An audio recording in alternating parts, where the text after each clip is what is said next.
Morning, Ralph. Morning, Sam.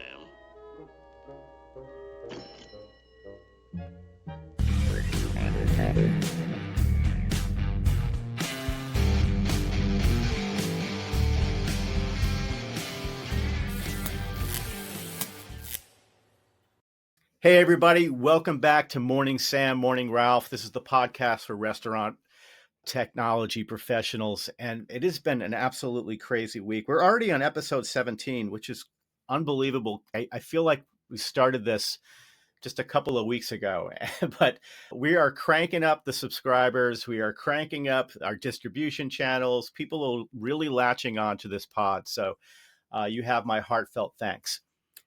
Today, I am going to try to tackle an issue that's been frustrating restaurant brands and vendors alike for a really long time. And it's the restaurant technology sales model is fundamentally broken.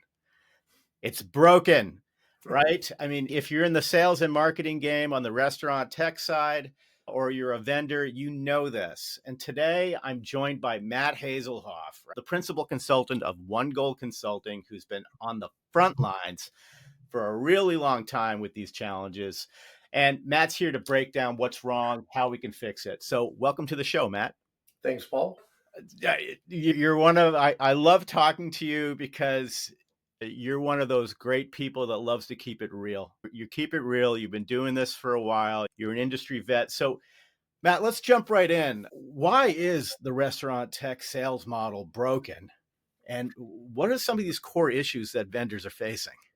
Yeah, no, it's a great question, and frankly, been to a lot of shows this year, talking to people like you and others in the industry. And listen, I've been in the industry now 25 plus years, Yeah. Quite a while. Dog years, it feels like 125. But Right. the way I can explain it is you almost have to go back in time, quite frankly. And if you go back in time 25 years, and you look at restaurant technology, it was extremely limited. I'm from an era that literally there were cash registers. There were not touchscreen POS. Right. If you went downtown Chicago, or they would point to an ATM machine because they didn't even take credit card at the time. So, back then you didn't have all this really cool technology. And we do. We have some great technology. But it's almost become too much to consume. And as a restaurateur, if you think about the restaurant industry, the restaurants in their essence have not changed. I mean, what is a restaurant? It's somewhere you order your food from. Now you've got a million different channels and a million ways of delivery. And to the restaurateur, they're still operating similarly with the same IT staff, same operation staff, but being thrown a gauntlet of different technologies. And what do you pick? So that's where the problem has started. Yeah, there's this overwhelming amount of technology that's available now to restaurants. And certainly with the influx of AI tools, and everybody has a new AI feature. Never mind the AI products themselves, there are AI features as well. The last time I checked on Zoom Info and you type in restaurant technology, you'll get anywhere between 7,000 and 14,000 companies that support the hospitality industry with technology. Okay. That's an insane number. And the reality is that when you look at from a marketing perspective and you look at your buyer personas, you have the tech buyer, you have the marketing stakeholder, the finance stakeholder, the operations people, right? And of course, the CEO as well. 5,000, 10,000, 14,000 companies are all vying for the same eyeballs. Before I really went full bore in what we're doing, I interviewed probably 20 different restaurant brands, anywhere from 100 locations all the way up to 1,500, and talked to the CTOs and COOs. And let's just say CTOs in general, they all told me they're averaging between 100 and 150 touch points a day from vendors. All right, repeat that for everybody, please. 100 to 150 touch points a day. The week before a trade show and the week after, they go, that can triple. And so when you're that busy and you're that short staffed, number one, how do you sift through all that? It's almost impossible. Right. Yeah, that is absolutely overwhelming. So the pitches, it's an attention game now, right? Well, I mean, that's certainly the way that it seems to be shaping up, where we're only now trying to grab a sliver of somebody's attention. Correct. And from that sliver of attention, we're the salespeople that are up against an incredible, seemingly insurmountable odds of not only capturing somebody's attention, but capturing it in a way that gets them interested in what it is they're selling to Right. solve a problem that they might not even know they have.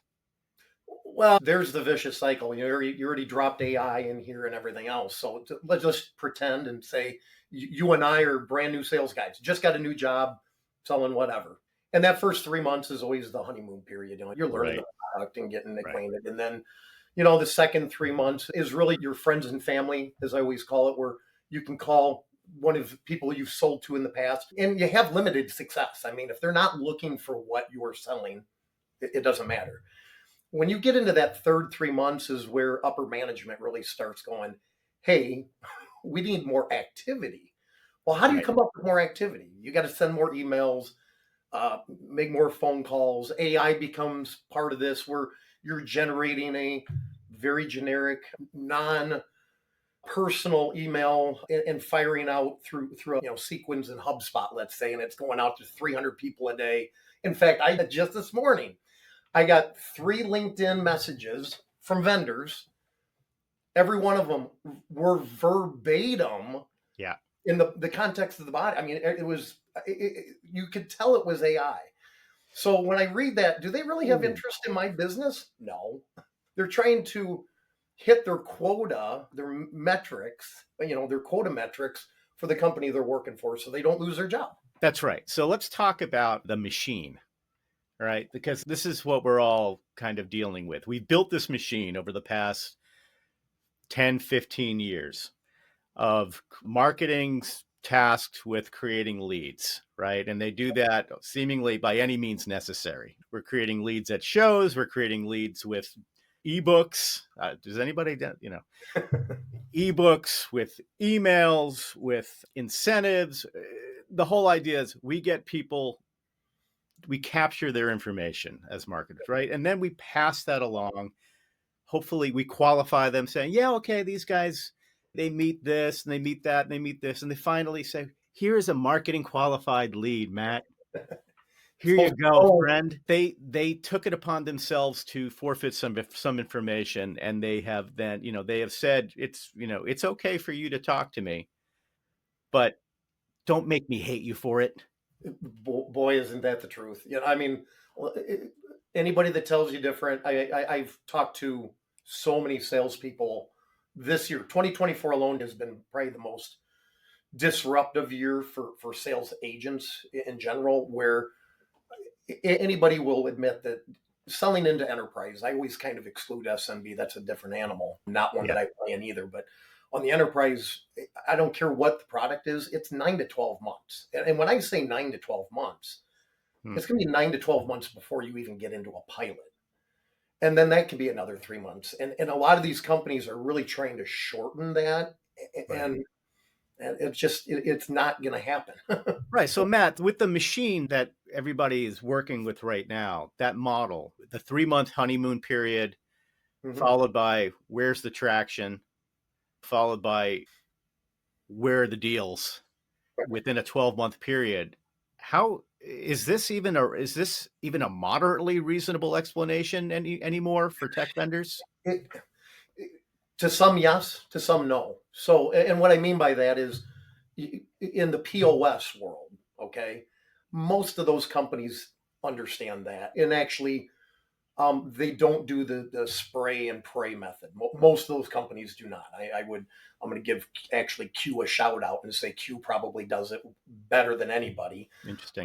where they have really good relationships and they've built them and cultivated them. But where I see it really fall apart is when you get into a lot of the older legacy products, where they're doing is they're basically, they're racing to the bottom. They're just trying to steal one another's business and hammer out a bunch of email. And that's actually trickled in.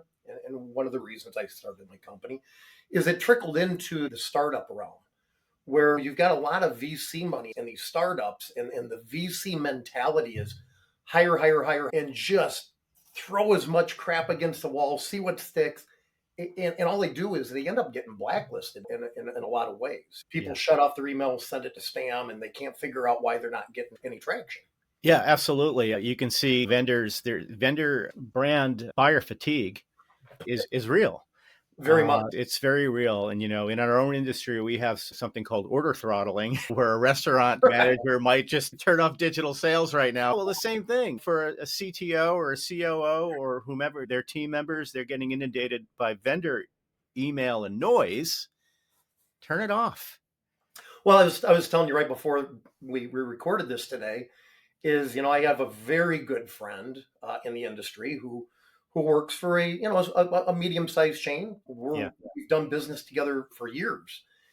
And he actually asked me to go out and find him a voice AI for phone orders. And we went out and did our research and Yeah. found one. In fact, they're a client of ours now, Voicify. Give them a little plug there. Yeah. And we did a demo and they loved it. And he actually asked for a quote and everything. And he went silent literally for 2 months.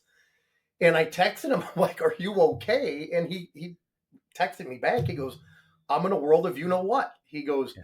I've got a new KDS that we're putting in. I've got a new loyalty program, and I got 3 stores opening by the end of the year. He goes, it is still a priority. It's just not a priority right now. Now, I'm a friend of his. Can you imagine if you're someone he doesn't know and he's getting hit by you every day? He's probably never going to want to talk. All right. This is a perfect segue to One Goal. So, Matt, you've been working on your One Goal consulting project now for a while. And Yep. from everything that I've heard and just from our conversations and me talking to other vendors out there, you're kind of crushing it, man. I mean, you've got a lot of clients now. Yep. Tell me, what are some of the strategies that One Goals developed to kind of help these vendors cut through the noise? Yeah, it really started back in March. I was kind of looking for what does Matt want to do next? Yeah. And I just had this feeling that there were brands that I could talk to virtually at any time. But did I really want to go to just one single vendor and only have that one thing that I could sell? Or did I really want to be able to go to these brands and sit down with them and say, hey, what's on the docket? What's paining you? What are your priorities for the next couple months or couple quarters, I should say? It started from there. And it kind of blossomed. We started bringing more and more vendors. I think we're up to 9 vendors, soon to be 10 vendor clients, I call them. Right. All really cool technology. None of this is the old legacy. A lot of it is in the AI realm, cutting edge, things that I truly believe the restaurants are going to want. And so, but are also being inundated with 1,000 of course, solutions that are new and novel. So what we decided about halfway through the year is we would expand upon this. So now that we've got all these vendors, well, I need more people carrying the quiver of all the arrows. So we went out and we've now signed 17. I think we've actually got 17 sales agents signed. We've got another 5 contracts out. And some of these people are doing it part-time. Where are you finding these sales agents? Well, I've been in the industry a while. Yeah. So, most of them are either through me, Mike Falcone, my partner. He knows a lot of people. If I named names, everybody would know these are all veteran folks. Yeah. That either they're out of a job and they need to supplement their income while they find a new job. Some of them want to do this full time. Some of them are just doing it part time as they hear of things, with the whole goal of, listen, if you're a salesperson worth your salt, you should have 3 to 5 brands that you can pick up the phone and have a 30-minute. Your friends and family network. Right. And so all I've been doing and what I've been training everybody to do is just talk to your friends and family network and say, will you give me 30 minutes a month? That's it. Mm-hmm. And the goal is not to come down and shove something down your throat. It's like, listen, what is it that you are in need of? We'll either A, have it in the stable of products we have, or we will go find it for you. And by the way, we do not charge the brands for this. Right. We make money through commissions and retainer fees, but make it very, very attractive for vendors because we're a very low entry point. And listen, having 20 some people out talking about your products. Yeah. powerful. I love this idea, and let me make sure I'm getting this straight, and for our listeners too. What One Goal is putting together right here is, for all intents and purposes, a product sales organization. Or Kind of like a manufacturer's rep. now, I remember coming from back in the day. I worked in the consumer electronics industry for many years, and working on the manufacturer side, I had product reps all over the United States. I had a rep company in the Pacific Northwest, in the Southeast, and these rep manufacturers would have my product, and we would have, five or six or seven, eight different lines of products, none of which compete. Well, some have actually competed with each other. But the idea was that as a product rep, I can walk into a store or a restaurant brand, right, and say, I've got these great techs. I know all about them. I understand your business. I know how these things are going to fit. Yep. So you're basically modernizing it. By this week, we launched our app. So we actually have an app now where all of our sales agents can go in and search by category what it is. So online ordering or drive through, and it'll show the company. It'll have a write up on them. It'll have all the one pagers. It'll have a deck. It'll have videos. It's all shareable through your phone. So imagine now we're at a trade show and all these reps are walking around. Well, they, instead of saying, well, here's my business card or whatever, you can sit there, scroll through it, and they go, oh, that's interesting. Well, I can airdrop it right to you, right from the phone. Wow. Just, and we've shown it to all of our vendor clients. They all love it. They think it's awesome. So that's how we're really trying to, we're revolutionizing the manufacturer. So one of the things that's fascinating to me is, Popcorn is obviously a marketing, really a fractional marketing agency. For all intents and purposes, we help our clients. We have a limited set of clients that we can work with at any given time. But nonetheless, that time is spent developing messaging and materials and collateral for our technology vendor clients. Tell me a little bit about what is involved with you need to make your salespeople that you've vetted Yep. and have brought onto your team. You need to make them smart about all of these different technologies. Is it on the salespeople to be product experts, or are they merely getting the at bats for the? Yeah, no, that was the whole premise of the name of our company, One Goal. Listen, you've heard it too. If I just had more at bats, I hear it all the time. Everybody always says, if you get me to the plate, I'm going to hit it, 80%, whatever. Right. That is what we do. We arm our people with just enough information. Think about the 3-minute elevator pitch. That is all they need to do. Our agents are never going to give a full blown demo. That's up to the vendor. They're never going to negotiate pricing. They're never going to negotiate contracts. It is legitimately just getting that at bat. Yeah. And that's what the vendor wants. They want the at bat.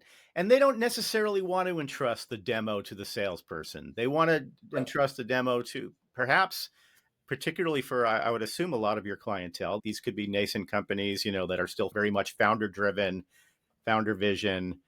And so there's a lot riding on that. There is. And here's the other cool part about the app and where it does tie into marketing. All the agents are able to actually put comments in each one of the vendors like, hey, this is not resonating with our clients, where they can actually take some feedback and go, well, maybe we got to change our marketing. Maybe we need to do something to get more interest. Maybe it could even be that they've gotten to the demo part, but maybe there's some features missing, where this is real feedback, not just we're guessing. We're getting real life feedback from restaurants. Well, I think that feedback, I'd have to imagine, is incredibly valuable to the vendors, really to everybody involved. And, it's funny, last week we had Tammy Billings on. It was a great episode, by the way. Yeah, she's a wizard. And she's talking about how the hiring process, and we're in this really weird position now with both staffing and buying and selling, all of the components that make this whole thing work. It feels like it's either being constricted or constrained by a really tight economy, or just the sheer magnitude of newness that's out there, in my opinion. And it's how much how much can a restaurant brand do? And you alluded to that in the story you told about your friend. It's like, listen, man, I got X, Y, Z, A, B, and C. This is all great stuff, but how do we find the time? So I'm wondering, what is it that you see out there? Like, who are the vendors? You'd mentioned Q. Mhm. What are some other vendors you think that are out there that are still, that may be working with the machine or they're modifying it? Who's doing a good job on the vendor side that seems to really kind of have it Well, together I from would a I sales would have to perspective? say any of the vendors Yeah, that are of up one goal, of course. course. I mean, Of course. that's an easy one. What's the one that I really like? Oh gosh, they do the inventory scanning. Oh, Nomad? Nomad Go. Well, I They're- think Nomad Go's got a great product, but do they have a great sales organization? I think they've got good messaging. They've got okay. And frankly, that drives a lot. When you got good messaging and a great product, Yeah. sometimes the stars align. And I would say most of the POS companies, I don't want to just single out you, but I think most of the POS companies, they still believe in the relationship part Yeah. of the sale. And if you look at any of those organizations, most of them are not running with 10, 15, 20 salespeople. Most of them are only maybe five, where you see some of the loyalty companies may have 15, Yeah. 20. Dozens. So, I think everybody's just, especially a lot of the legacy stuff is, again, they're just fighting. It's a race to the bottom. And a lot of the new startups driven by VC money. I mean, if you Yeah. really think about it, 20 years ago, 25 years ago, you didn't hear about a lot of VC No, a money. lot of bootstrapping going on It back was a then. lot of bootstrapping. And, Yeah. and, and, and when you're in that mode, it is not run and gun, hire a bunch of people. It's building the relationship. Yeah. And I really believe, you said it earlier, the economy's been a little tight. VC money has tightened up. A lot of companies have had to re-envision, well, shoot, how do we go to market? We're used to having all these feet on the street. And that's one of the things that One Goal solves. Absolutely. One of the things that is always important is understanding what these restaurants brands long-term goals are.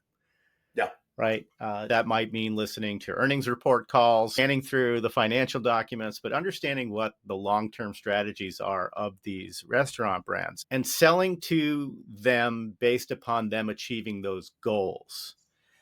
Yep. And I'm not sure that that's not necessarily happening. I feel like it used to happen more, and today it feels like spray and pray. I think that was the term Well, used earlier. yeah. Well, and it's not just that. I mean, one of the CTOs that I visited with early on in my venture here, I asked him, I go, what do you have for 2024? And he goes, I'll tell you what I got. He goes, I've got to go fix all the technology we've bought over the last 3 years. He goes, it's still not working the way we were promised.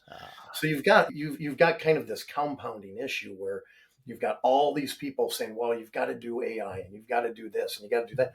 And they're like, that's great, but I can't even get the stuff that I've already purchased to work together very well. And now they're a little gun shy because, man, there's a little bit of a trust issue as well. Yeah. What they're purchasing is actually going to do what they were sold on. That brings up a really interesting point. I mean, one of my clients, Kerbit, is finding tremendous success, frankly, through their partnerships.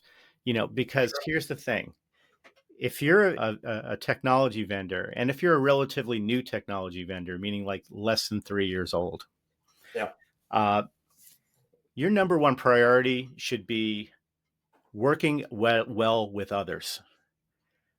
Getting that integration with the gatekeepers, getting that integration with Toast, getting that integration with Olo, getting that integration with QSR automations, getting that all of these different integrations, because what you just highlighted, Matt, is something that I think most technologies buyers and sellers struggle with. And that is these apps fulfilling their promises because they don't necessarily have the bonds that tie the stack together.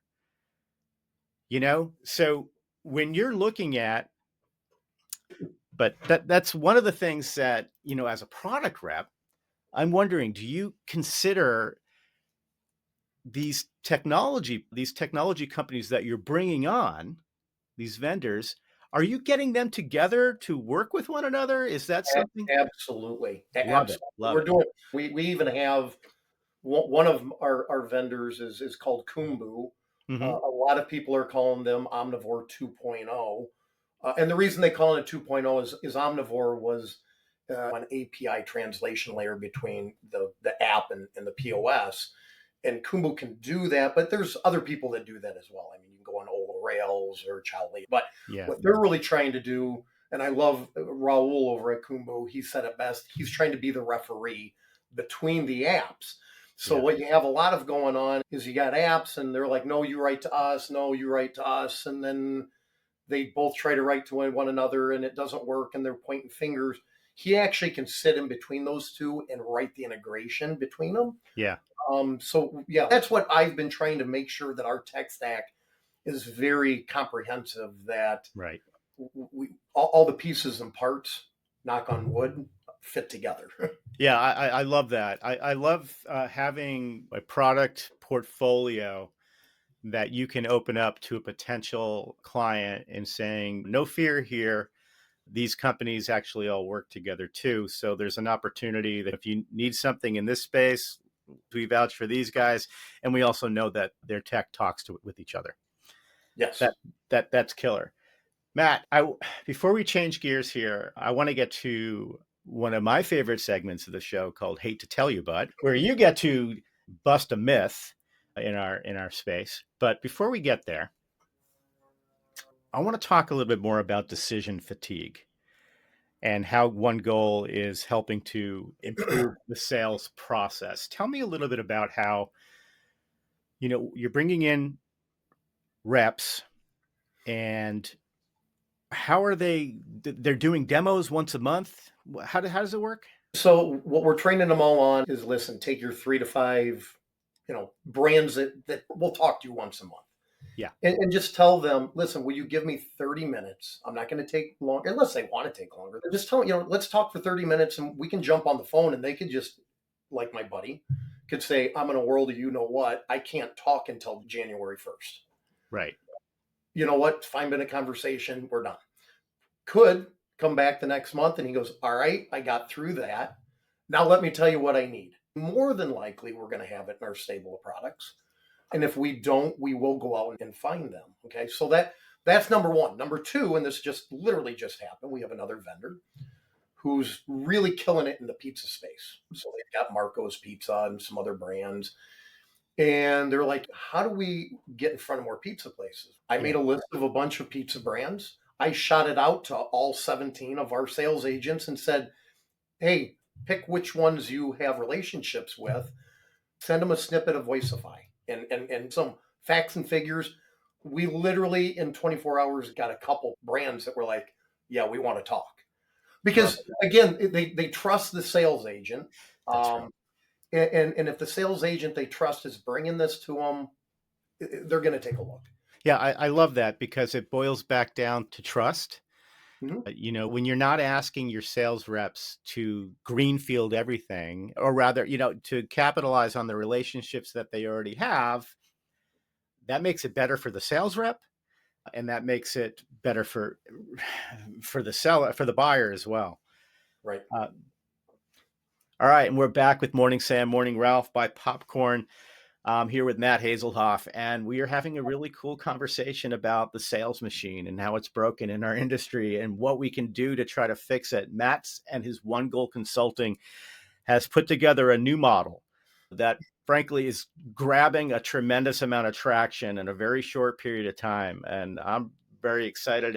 As someone in this industry that can appreciate fixing broken things, kudos to Matt.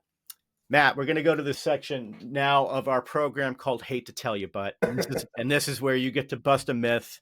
You get to tell us what's really going down. What's your hate to tell you but?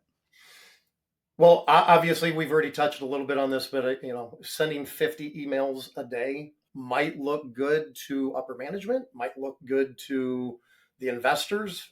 It's not getting you anywhere any quicker. Number one, and number two, and this one, it literally came to me this morning because every morning, 7 o'clock, I sit down with my coffee and I go, first thing I do is go on LinkedIn. Yeah. And it occurred to me that, boy, if you look back even 5, 10 years ago, you saw a lot more CTOs and COOs of brands that were pretty vocal Yeah. on LinkedIn. And boy, I got to tell you, over the last year or two, they have quieted way down from where they used to be. And then the reason why is because now that's become almost the new email. It used to be phone calls, and then it was email. Now it is LinkedIn Messenger, and now they're just getting bombarded there. And they're using LinkedIn. And listen, I'm guilty of it as well. Sure. What they're doing is spray and pray, and they're doing it through LinkedIn. And guess what? That's not working either. What is working is, I keep saying, man, it takes a village. If Yeah. you're part of the kind of the village of trusted advisors in this industry, and there's a lot of us out there. It's when you're kind of part of that group, that's how things really get done. Yeah. Sending that extra email is probably not doing anybody any good. On top of that, people are turning off LinkedIn, even myself, right? I'll wake up in the morning and one of the first things I do with my coffee, I go to LinkedIn and I say, well, what's going on here? And sometimes it's the same loud voices over and over again, and as a marketer, it's really dangerous because I'm tempted at times just to be like, all right, I think I'm done with this for a while, because ultimately what you're trying to do is you want the content to be useful. You want the content to be helpful. The whole purpose of LinkedIn is it's a learning platform at the Correct. end of the day. We call it a social platform, but really it's a learning platform. And where I'm finding I'm spending a lot more time is actually YouTube. YouTube Yeah. is arguably the greatest learning platform that ever lived or has ever been invented. And so how long LinkedIn is going to be effective is, people are going to continue to do it, but I think the content we have to be a little bit more careful with how we post and what we post.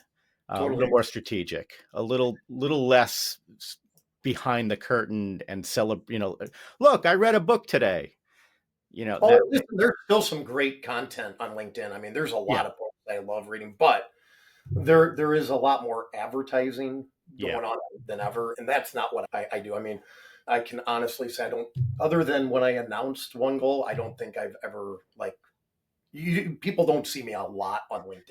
No, I think, I comment on things more than I like to promote. yeah, That's kind of how I. it's really a funny and a tricky line, because the reality is there's only so many channels for which we could try to either influence decision making or just be a valuable member of the community that Yep. is contributing valuable information. How many different outlets do we have? If you're not on YouTube, do you have the luxury of going to all of these shows? That's getting tough too nowadays. Do you have a patron that is willing to spend anywhere between $5,000 and $10,000 every time you go to one of these shows? Yep. And then the vendors must be asking themselves, is it worth my time going to these shows anymore? Like, is it? Listen, I've had brands literally tell me, and this is crazy. They go, the next time we go to a show, when they scan your badge, Yeah. they want the information to come to me. They don't even want the information. They go, we want to scan it, have it go to your email, and then at the end of the show, we're going to tell you, hey, there were a couple different technologies. You go vet them out, because they just don't want to be bugged. Yeah. Matt, I really do believe you're onto something with this product manufacturer's rep model, which is borrowing from the old school, but may absolutely be the most necessary thing that we have in our industry today to get something pushed through and done. It's banking on a smaller group of representatives that have the relationships, as opposed to each company trying to do it all on their own. Yep. And that's where the noise is created. When you have all of these companies acting in unison, it just clogs the machine, man. Well, I call it connecting the dots. So if I've got 10 vendors, okay, and they've got clients, we start kind of connecting dots between all of them, and then you have all the sales agents, and they connect all the dots. That's where when I talk about the village, Mm. that's what I mean by that. Is it's really powerful when you've got a bunch of people willing to work in unison, which is why, by the way, I don't have any competing products in my line card, because that would be, number one, a little disingenuous on my part by I was wondering how you're gonna, yeah, how no, you. no, no, no. What we try to do is we try to vet out what we believe is best of breed. It doesn't mean every brand is going to believe the same thing, but I do.